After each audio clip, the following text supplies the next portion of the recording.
இன்னியோட lucky baby பிறந்து 2 month complete ஆகிடுச்சுங்க. So first மந்த்லேருந்து செகண்ட் மந்த் மூவ் ஆகுறாங்க அப்படின்றதுக்காக நாங்கள் ஒரு பேபி ஃபோட்டோஷூட் எடுக்கலாம் அப்படின்னு ட்ரை பண்ணோம். அதை வந்து நாங்கள் வீட்டில் செய்யாமல் கொஞ்சம் வெளியில் அவுட் ஸ்டேஷனில் தான் பண்ணோம். அதுக்கு நாங்கள் என்ன பண்ணோம்னா அரிசியும் பாதாமும் யூஸ் பண்ணியிருந்தோம். அரிசி வச்சு ஒரு ஏனிய மாதிரி ட்ரை பண்ணியிருந்தோம். எதுக்காக அப்படின்னா ஃபர்ஸ்ட் மந்த்லேருந்து செகண்ட் மந்த் மூவ் பண்ணுறாங்க அப்படின்றதால நாங்கள் ஃபர்ஸ்ட்டு செகண்டுன்ட்டு போட்டு வச்சுருந்தோம். அதுக்கு நாங்கள் பாதாமை தான் யூஸ் பண்ணியிருந்தோம். பட் 2 வந்து சரியாக வரல அப்படின்றதுக்காக நாங்கள் நிறைய மெத்தட் மாற்றி சேஞ்ச் பண்ணிகிட்டே இருந்தோம்.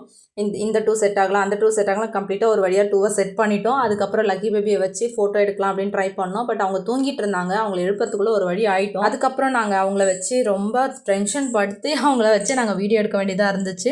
சிண்டுக்கு நாங்கள் இந்த மாதிரிலாம் ட்ரை பண்ணலங்க. ஸோ எனக்கு அது ஃபஸ்ட்டுன்றதால 1, 2 அந்த மாதிரி தான் நாங்கள் பண்ணோம். பட் லக்கிக்கு மட்டும் கொஞ்சம் க்ரியேட்டிவாக பண்ணலாம் அப்படின்றதுக்காக நாங்கள் இந்த மாதிரி ட்ரை பண்ணோங்க. இந்த வீடியோ உங்களுக்கு பிடிச்சிருந்தா லைக் பண்ணுங்கள், ஷேர் பண்ணுங்கள், மறக்காமல் கமெண்ட் பண்ணுங்கள். பாய், டாடா.